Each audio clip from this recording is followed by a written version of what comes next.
So let's talk about this process of how we typically see the development of what we call traumatic behaviors or these trauma symptoms. How do we get there? Because typically, that's what's going to catch the attention of family members, of teachers, of providers is the trauma symptoms. But we have to rewind the tape and we have to go back and we have to look at the biological process and the psychological process that happens. So we want to look at this process by which clients typically arrive at this bottom bar here. And we're going to start up at the top with any current triggers. And triggers are, as you know, with trauma, a wide variety of things, sometimes sensory, oftentimes sensory for people, but can really kind of arise from a variety of different situations. Triggers can be minor, they can be moderate, or they can be pretty significant triggers. Typically, what happens next is the hippocampus. Remember that hippocampus? This is where it's that computer drive, and it's going to say, oh, you want this file in drive C? Okay.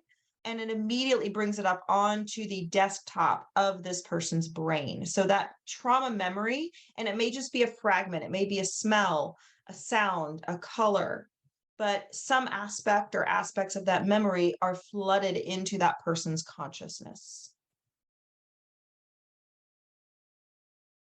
The amygdala reacts. And so if the hippocampus is bringing forth this particular memory or fragments of a memory, that's obviously going to create a sense of alarm within this person. And so the amygdala, that bodyguard that is standing outside of the club, is going to say, okay, time to go into action.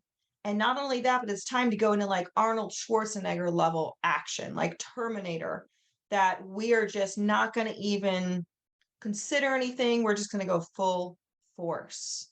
And so there's this interpretation of a significant threat to the physical system, to the emotional system, etc., to the sensory system. This is where we see the release, the surging of adrenaline into the body, into the bloodstream, the surging of cortisol, all of these stress hormones, the fight, flight, freeze, fawn response, which we're going to talk about here in a little bit. But this is within a matter of seconds. We see that somebody is within this kind of third stage of the amygdala reacting. Then we have the prefrontal cortex get involved, right? So even just within a matter of seconds, the hippocampus, the amygdala, they're already involved. Now the prefrontal cortex is unable to rationalize or determine that the current situation is not a threat and is safe. Difficulty in managing emotions and controlling impulses. Typically, you'll see this as kind of that PTSD flash response. It's this just kind of, reactive response that sometimes we see in individuals, especially that have PTSD. And then finally, we have what we call those safety behaviors. These are the attempts to escape or avoid anything related, distressing memory, feeling as though it's really happening again. And so these escape behaviors can be drinking, using drugs, running away, avoiding, you name it, so many different, fighting, etc., freezing. There's all of these different kind of avoidance behaviors that we see. And sometimes, as I said, it's just a matter of within a few seconds that we see all four levels of the brain are involved here.